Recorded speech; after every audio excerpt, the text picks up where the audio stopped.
નમસ્કાર વિદ્યાર્થી મિત્રો, હાર્દિક સ્વાગત છે તમારો યુટ્યુબ ચેનલની અંદર. આજે આપણે જોવાના છીએ ધોરણ 10 વિષય ગણિત, ચેપ્ટર નંબર 1 છે વાસ્તવિક સંખ્યા.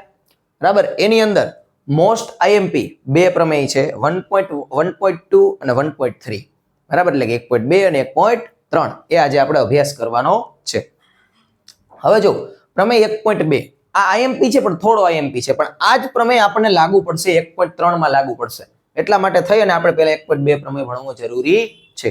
જો એની અંદર શું કીધું છે, ધારો કે p કોઈ એક અવિભાજ્ય સંખ્યા છે. જો એક એક વસ્તુને સમજો એમ લગભગ આમાં જ તમને જવાબ આવડી જાય કે આ પ્રમેય કેવા શું માંગે છે. ધારો કે કોઈ એક સંખ્યા છે, ઈ સંખ્યા કેવી, ઈ p સંખ્યાનું નામ p દેવાનું છે, અને ઈ સંખ્યા કેવી હોવી જોઈએ, તો કે ઈ સંખ્યા કેવી હોય, અવિભાજ્ય હોવી જોઈએ. અવિભાજ્ય સંખ્યા એટલે શું આપણને ખ્યાલ છે પહેલા તો કે પ્રાઇમ નંબર. બરાબર, 2 3 5 7 11 13 17 કે જેના અવયવ છે એ મેક્સિમમ કેટલા પડે, બે જ પડે, એક એકડો અને એક બાકી જે પોતે હોય ઈ અવયવ પડે. એને શું કહેવાય, અવિભાજ્ય સંખ્યા. એવી કોઈ પણ એક અવિભાજ્ય સંખ્યા આપણે ધારવાની છે.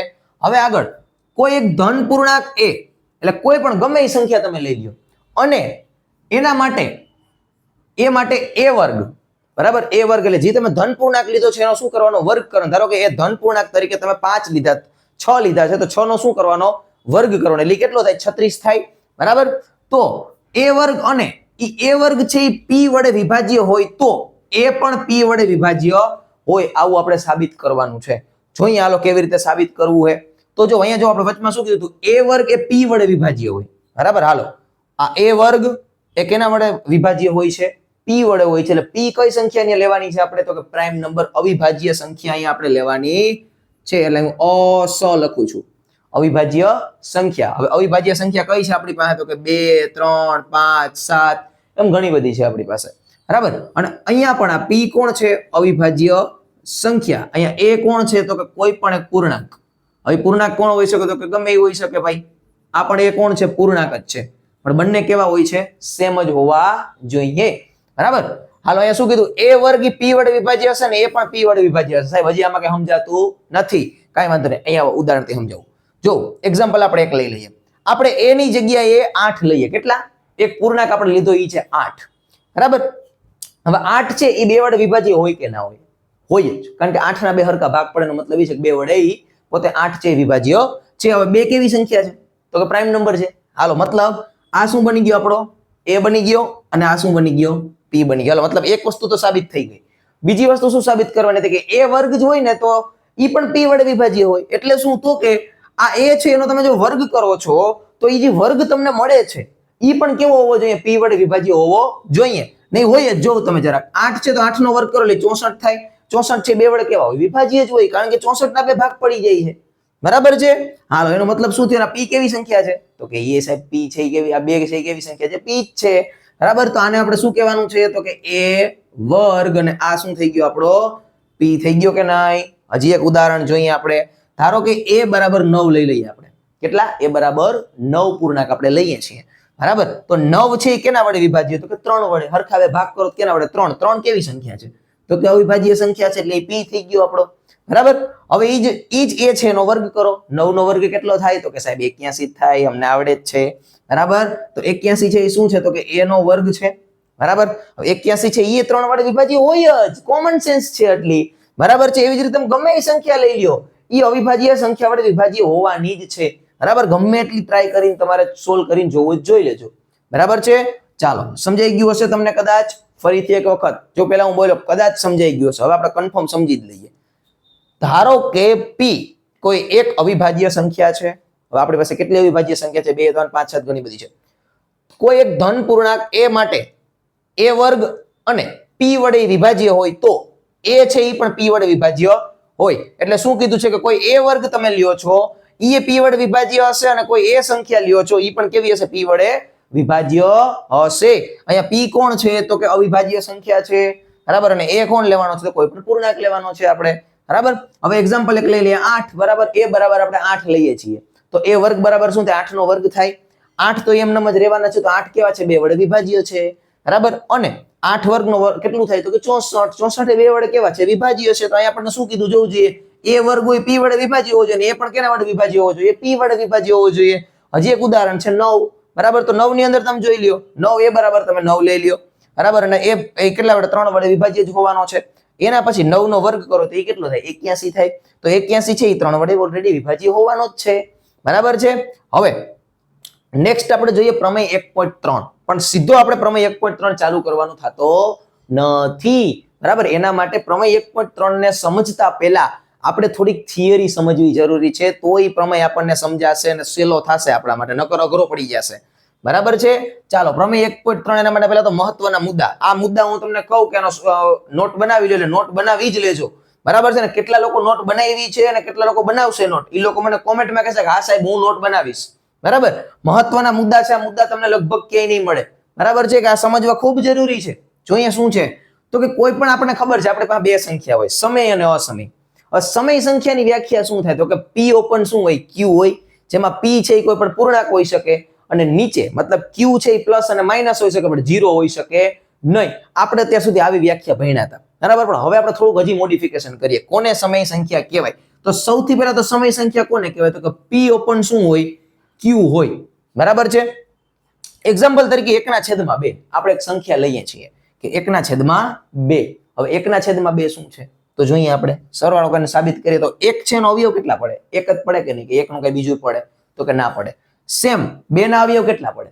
1 અને 2. જો 2 અવયવ પડ્યા દેખાય, એક પોતે હોય અને એક આ. હવે 2 કેવી સંખ્યા છે? ઓલરેડી પ્રાઇમ નંબર છે, એટલે એના 2 જ અવયવ પડવાના છે, એ આપણને ખબર છે. પણ આપણે તે ટાર્ગેટ નથી કરવાનું. આપણે ત્યારે શું કહેવાનું છે? 1/2. 1/2 એટલે શું થયું? p ઓપન q થયું કે નહીં જોવું જોઈએ. બરાબર, તો ઉપર જે p છે ને કેટલા અવયવ પડ્યા? એક જ અવયવ પડ્યો. જ્યારે 2 છે તો એને કેટલા અવયવ પડ્યા? 1 અને ટોટલ 2. સંખ્યા મુજબ કેટલા અવયવ પડે છે? 2 અવયવ પડે છે. બરાબર, તો p અને q બંનેનો સામાન્ય અવયવ એક જ હોય ને, એક. બરાબર, આની અંદર જો તો સામાન્ય અવયવ કેટલા છે? આર્યો એકડો છે ને, એક જ સામાન્ય અવયવ નીકળે છે. બરાબર, તો એ હંમેશા એ સંખ્યા કેવી હોય છે તો કે એ સંખ્યા હંમેશા સમય સંખ્યા હોય છે. બરાબર, તો સાહેબ એવી તો ઘણી બધી સંખ્યાઓ છે. બરાબર, એક ઉદાહરણ આનું લઈ લે. હાલો, 6/3. સૌથી પહેલા મને જણાવો 6/3 છે એ શું છે? સમય છે કે અસમય છે? સ્વાભાવિક વસ્તુ છે, સીધી વસ્તુ. કોઈ બોલે શું બોલે? ભાઈ સમય સંખ્યા છે. કઈ રીતે? 6/3 છે. પણ હું એમ કહું છું કે ઈ સંખ્યા સમય નથી. તમે જોવ કઈ રીતે. 6 છે તો 6 ના અવયવ પાડો. 1 × 2 × 3 પડે, એટલે એના 3 અવયવ ટોટલ પડે છે. 1 2 2 2 તેરી 6. બરાબર, એવી જ રીતે તમે 3 ના અવયવ પાડો. 1 × 3. હવે આને અંદરથી કોમન કાઢો તો બે હરખે હરખા અવયવ કેટલા અવયવ છે તો કે આર્યો 1 છે ને 3 છે. મતલબ કેટલા અવયવ પડે છે ટોટલ? 2 અવયવ પડ્યા. 2 કોમન ને કોમન અવયવ નીકળે છે. બરાબર, આ 1 અને આ 2 ટોટલ સંખ્યામાં 2 અવયવ નીકળે છે. એનો મતલબ શું થાય છે કે આ સંખ્યા કેવી છે? સમય સંખ્યા છે નહીં, આ સંખ્યા અસમય સંખ્યા થઈ જાય. બરાબર, શું કરવા? આ જો આપણે શરત લખેલી છે, IMP શરત છે. બરાબર, આ શરત મુજબ આગળ વધવું આ પ્રમેયમાં. એટલે જો આ પ્રમેય તરત આવડી જાય. બરાબર, હજી એક એવું આપણે ઉદાહરણ લઈએ. 2/8. બરાબર, તો 2 ની કેટલા અવયવ પડશે? 1 અને 2. 1 × 2. એવી જ રીતે આપણે 8 ના અવયવ પાડીએ તો 1 × 2 × 4. બરાબર, 2 ચોક 8 થઈ ગયા. બરાબર, હવે આની અંદર કોમન જોવું તો એક એકડો છે ને એક બગડો છે. તો 1 અને 2 કેટલા અવયવ પડ્યા? 1 અને 2. એટલે આ સંખ્યા કેવી થઈ ગઈ? અસમય થઈ ગઈ. સીધી વાત છે, કારણ કે આપણી પાસે શરત છે. બરાબર, આપણે હજી એક અવયવ પાડીએ. આનું આપણે જોઈએ. આવું હજી એક ઉદાહરણ 7/2. હાલો, આ કેવી સંખ્યા છે મને જણાવો. બરાબર, તમારા કોમેન્ટમાં મને જણાવવાની સાહેબ 7/2 છે એ કેવી સંખ્યા છે. બરાબર, 7 નું જરાક જોવું જોઈએ. 7 ના કેટલા અવયવ પડે તો કે 1 × 7 અને 2 ના કેટલા પડે? 1 × 2. આની અંદર જોવું તો કોણ કોમન નીકળ્યું? 1 કોમન નીકળો ને. બરાબર, તો આ 1 કોમન નીકળવાનો મતલબ શું થાય છે કે આ સંખ્યા કેવી છે? સમય સંખ્યા છે. આવડી ગયું સાહેબ, આવડી ગયું. તમે સમજાવો ના આવડે એવું બને? હજી સુધી બન્યું સાહેબ કોઈ દી નથી બન્યું. ફરીથી સમજી હાલો. મહત્વના મુદ્દા. સમયની શરત શું છે? p/q હોવો જોઈએ. બરાબર, હાલો 1/2 એટલે સમય સંખ્યા થઈ ગઈ. બરાબર છે. 1 ના અવયવ કેટલા પડે તો કે 1 જ પડે. 2 ના અવયવ કેટલા પડે? 1 અને 2. બરાબર છે. બંનેમાં કોમન કોણ છે? એકડો એક જ કોમન છે. એટલે સંખ્યા કેવી થાય તો કે એ સમય સંખ્યા થાય. એની શરત શું છે? p અને q બંનેનો સામાન્ય અવયવ કેવો હોવો જોઈએ? એક જ હોવો જોઈએ. ઉદાહરણ તરીકે આ રહ્યું 7/2. એનો કોણ છે? એક જ છે. જો તો આ સંખ્યા કેવી છે? 7/2 સમય સંખ્યા છે. બરાબર, એક ઉદાહરણ બીજું 6/3. એ કેવી સંખ્યા છે તો કે સાહેબ સમય સંખ્યા છે. કા તો કે p/q છે એટલા માટે. પણ એવું નથી. જો અહીંયા સમજો 6 છે. બરાબર, તો 1 × 2 × 3 અને 3 અવયવ પડે તો કે હા 3 ના કેટલા પડે તો 2 અવયવ પડે. બંને કોમન કાઢો તો હરખે હરખા કેટલા છે? એકડો ને ત્રગડો. એટલે 1 અને 3 ટોટલ કેટલા અવયવ પડ્યા? જો તો જરીક સંખ્યા બાબતે જોઈએ તો 1 અને 2 2 અવયવ પડ્યા. તો 2 અવયવ છે એ શું છે? આપણી શરત મુજબ ખોટું છે એટલે એમ અવયવ પડતા નથી. આના પછીનો હમણાં આપણે 1.3 પ્રમેય આગળ ભણીએ ને બરાબર, ત્યારે આ ખૂબ જરૂરી અને કામ આવે એવો ટોપિક છે, એટલા માટે થઈને મેં પહેલા કરાવ્યો છે તમને. બરાબર છે, તો સરસ એવો આનો મસ્તીનો સ્ક્રીનશોટ લઈ લ્યો, જેથી કરીને તમે મસ્તીનો પ્રશ્ન બોર્ડની અંદર પૂછાય ને તો ખટાક કરતો તમે લખી શકો.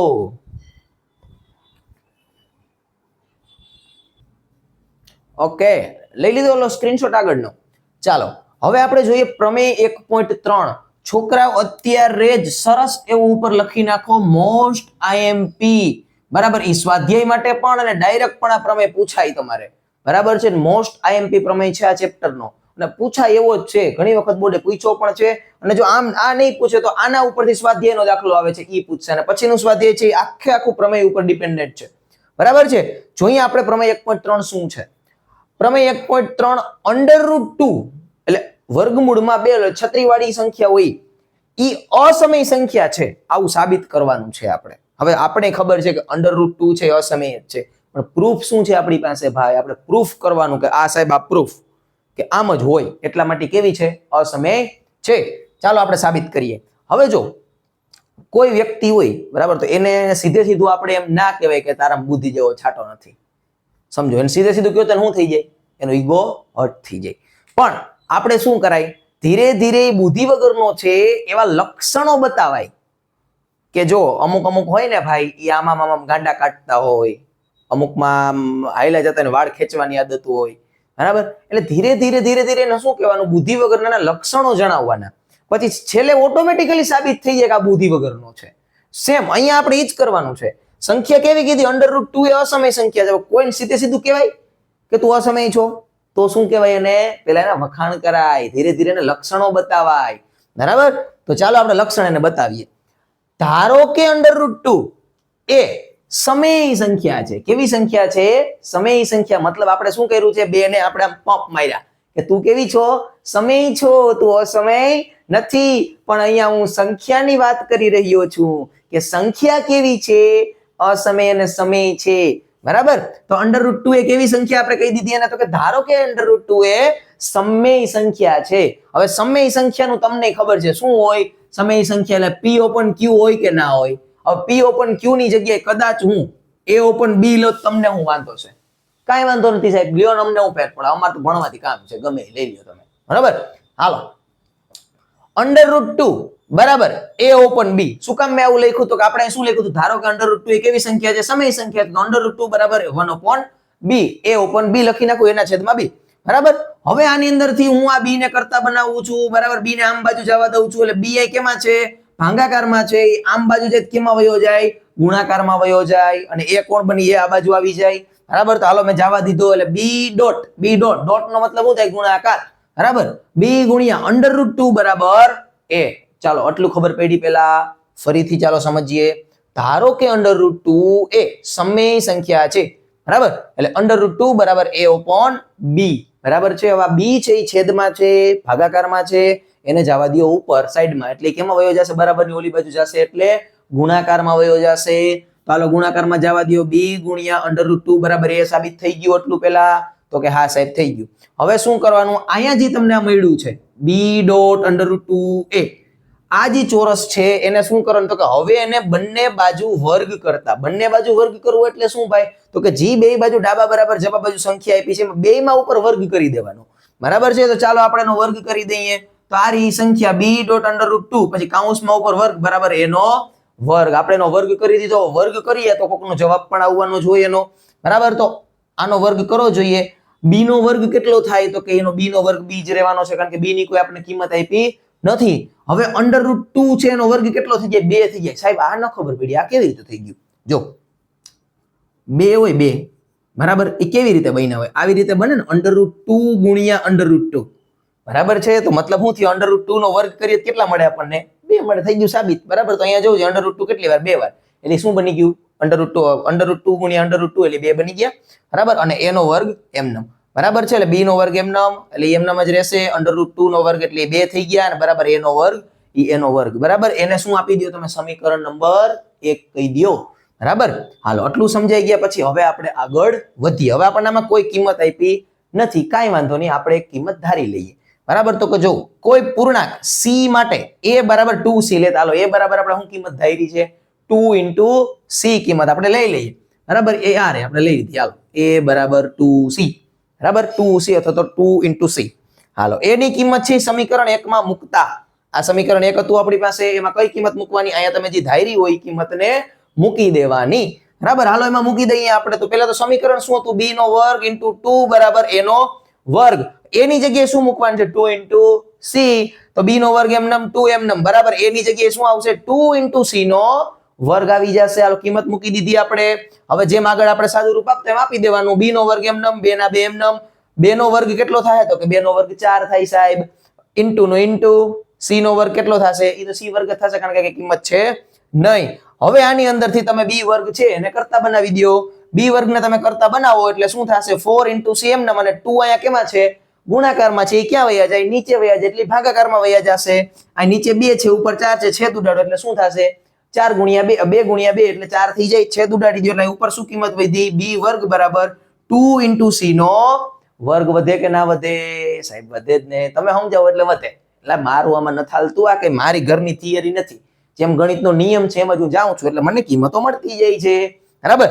હવે મને અહીંયા જે b વર્ગનો જે કિંમત મળી છે કે ભાઈ 2 into c નો વર્ગ, હવે આપણે યાદ કરો પ્રમેય 1.2 હમણાં આગળ જોયો તો, એમાં એક વસ્તુ આવી હતી ખબર છે કે a વર્ગ હોય ને તો ઈ p થી વિભાજ્ય હોય ને a હોય એ કેનાથી હોય p થી વિભાજ્ય હોય. તો અહીંયા જો b વર્ગ છે 2 થી વિભાજ્ય હોય, તો b હોય કેનાથી વિભાજ્ય હોય 2 થી વિભાજ્ય હોય જ. આપણે એટલે જ આપણે મેં પહેલા પ્રમેય કરાવ્યો, બરાબર છે કે આની જરૂર પડશે આપણે.